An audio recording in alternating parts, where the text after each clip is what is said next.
Buenos días, compañeros. En esta ocasión vamos a exponer sobre los principios de universalidad, indivisibilidad, interdependencia y progresividad de los derechos humanos. Para ello elaboré una presentación en lo que abarca todos y cada uno de los aspectos que nos solicitaron en la clase. Si me permiten, voy a voltear la cámara para poderlos explicar. Aquí está la presentación y vamos a comenzar por definir ¿qué es el principio de la universalidad? Definiendo el principio de universalidad, es la piedra angular de los derechos humanos porque todas las personas son titulares de todos los derechos humanos que se le conoce como el principio de universalidad. Y es que existen dos pactos internacionales en el que se procuró se contemplaran disposiciones comunes. En su artículo 2 señala el compromiso de garantizar el ejercicio de los derechos humanos que en él se enuncian sin discriminación alguna o por motivos de raza, color, sexo, idioma, religión, opinión política u otra índole, origen nacional o social, posición económica, nacimiento o cualquier otra condición social. ¿Qué son los derechos humanos?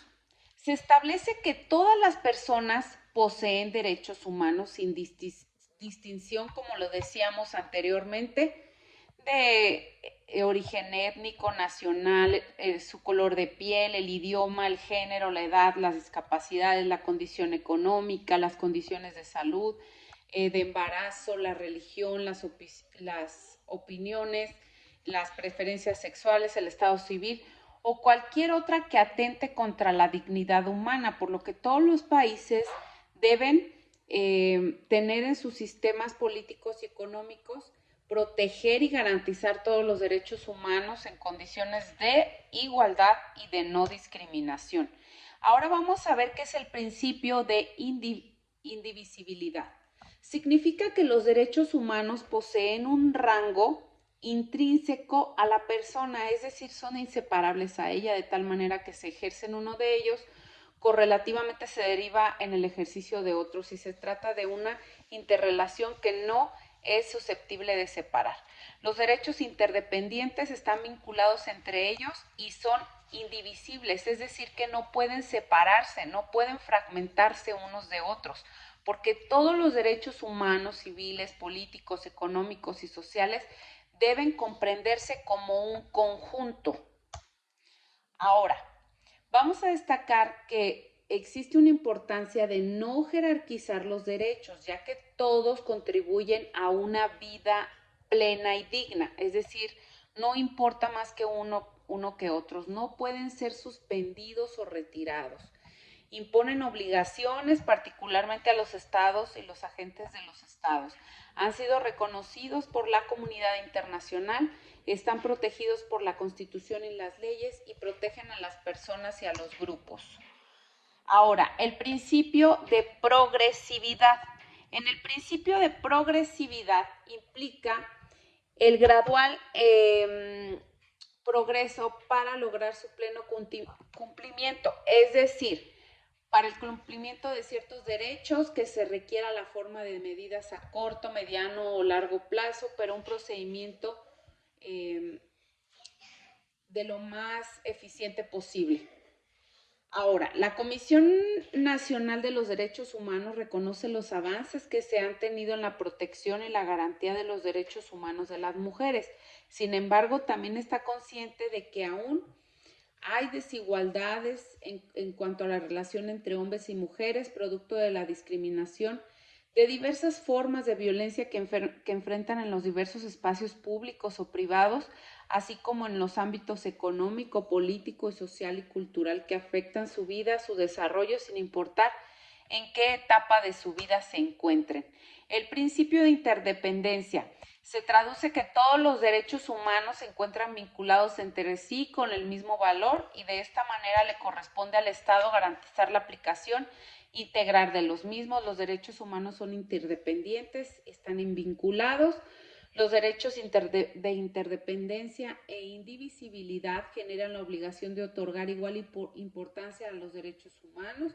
Los principios de interdependencia e indivisibilidad generan la obligación de otorgar igual importancia a todos los derechos humanos, cualquiera que se trate. Ahora vamos a ver las conclusiones.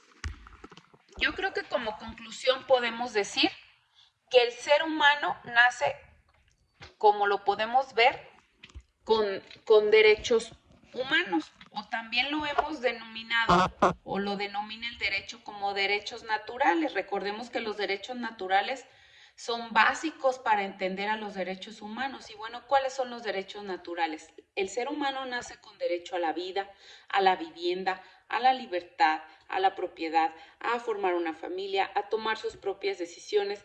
Es decir, nacemos con derechos que no pueden ser eliminados por alguien. Por lo tanto, las constituciones, los países y en todos los lugares en donde se establecen reglas tienen que tener de manera implícita siempre el sello de los derechos humanos. De hecho, dicen los especialistas actualmente que en el derecho ya no se puede hacer ninguna modificación o no hay o alguna modificación que no contenga siempre el derecho humano en cada uno de los temas legales en los que se aborda. Y bueno, finalmente voy a citar que hay un artículo que encontré del Tecnológico de Monterrey, que además de que me parece muy interesante, es muy humano y lo voy a citar a continuación. La importancia de la dignidad humana es crucial para tener relaciones sanas y para poder entender e identificar cuando una persona está en sufrimiento y para de alguna manera aliviar ese sufrimiento a través de la compasión, que es la línea humana del perdón y del amor. Todo derecho está basándose en los derechos humanos. Y con esto quiero concluir que aunque parece poético de alguna manera, la manera en la que el Tecnológico de Monterrey detalla la dignidad humana, es básico entender que si entendemos estas líneas comprenderemos que los derechos humanos siempre son importantes en cualquier situación de la vida. Muchas gracias.